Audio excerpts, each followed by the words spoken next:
The following podcast is dedicated to Jeff Kaplan for becoming a patron of the Tin Dog Podcast over at patreon.com/tindog. Scanning for audio.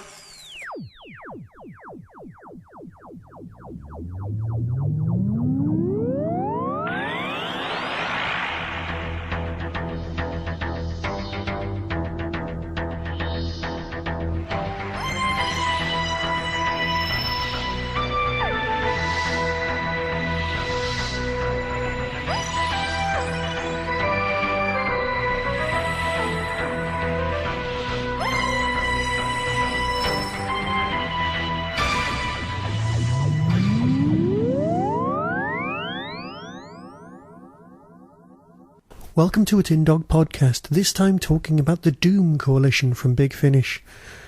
Ah, yes. We've gone through every single box set of Dark Eyes. And now, of course, we've got Liv Chenka as part of the TARDIS crew, all hanging around with the marvellous Paul McGann. Basically, if you just want the short version of this review, it's fantastic. I can't possibly say good things about it without giving it all away. So I will be talking, not in a spoilerific-y kind of way, but it's just brilliant. The Doom Coalition is what Dark Eyes didn't set out to do. You see, Dark Eyes ended up being a 4-box set.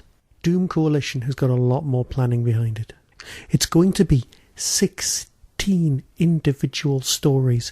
It's going to be 4 box sets, all with 4 stories inside them. This is a monumental arc.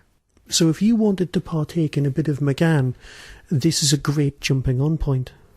You don't need to have experienced Dark Eyes or Robophobia or any of those things. All you need is a smattering of Doctor Who knowledge, and this is a great starting point. Because there'll be a box set every 6 months or so for the next couple of years, and you can enjoy something spectacular. Why is it spectacular? Well, the answer for that can be found in episode 1. Apparently the overriding villain, well, definitely in this box set, is a brand new character called the 11.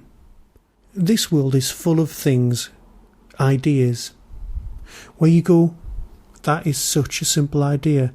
Why has that not been done before? Absolute strokes of genius, and the 11 is a stroke of genius. It's also a scenery chewing part that any actor would give their high teeth for. It's basically a Time Lord who has regenerated badly, and all of the personalities that they've ever had before are present. Yes, there's a whole mental illness, or what people used to class as schizophrenia. Yes, I know it's not. But it's the way people used to see split personalities. Here, laid out before you.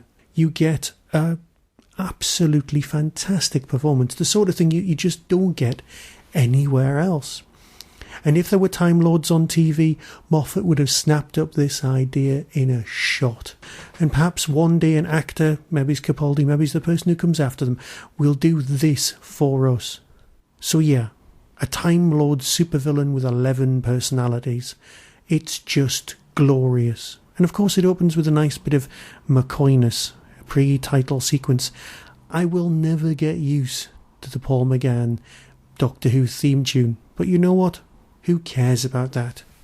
Now, rather than give you spoilers, I could just walk you through the synopsises for all 4 stories. The first one, of course, is the 11. This is the one that's going to set up everything. And when you're listening to it, you go, I know that voice. Because, yeah, the Doctor went to school with a lot of people. And a lot of people who all, achieved various ranks.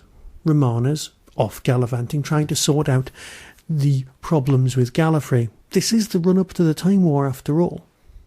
But you go, I know that voice. And it's Toast's mate. The person that they get in when they can't get Martin Jarvis. And he's got a really nice delivery. It's kind of cool. But then again, the entire cast is astoundingly good. We're also going to end up with a new companion in this lot, a Miss Sinclair, played by Hattie Moran. And she gives a really nice new take on the good old-fashioned companion.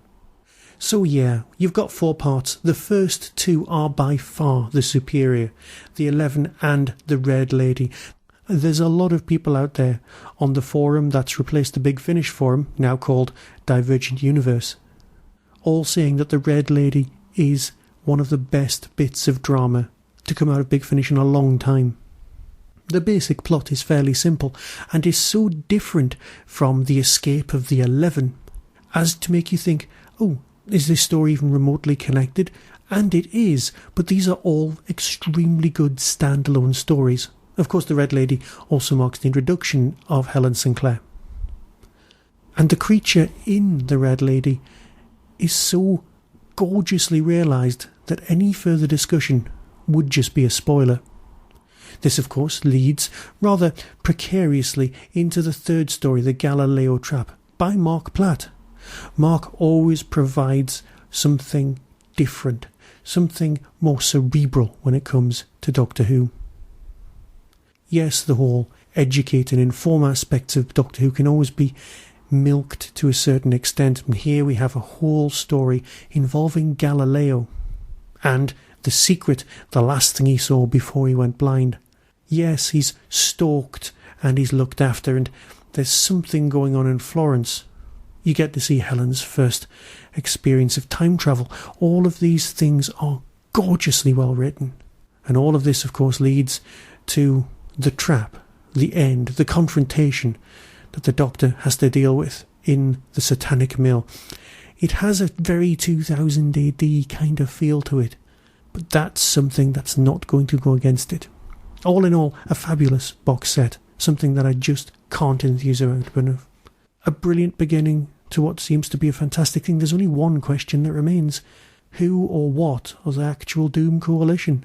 It's a ridiculous title, and I'm refusing to make any gags about the last government in the UK. So yeah, all in all, an absolutely fantastic start to what should be a brilliant set of stories. McGann, superb. Now, I did like it when he was a bit happy-go-lucky with Charlie, but you know what? There are flashes of that coming on here. Yes, he's a doctor, a man about town, and this is a Doctor that we have known and loved and grown for the last 15 years on audio. So yeah, a brilliant, brilliant addition to the range. And with that, I'll fade away and come back very shortly to talk about, probably, Doctor Who. So until next time, be seeing you. Come to gloat, Doctor. On the contrary, I came to see if there was anything you wanted to say. Any final words? The 8th Doctor box set. Doom Coalition, Volume 1. Your home planet? Gallifrey. It usually starts with them all pointing guns at me and goes downhill from there. Oh, hello, Padrak.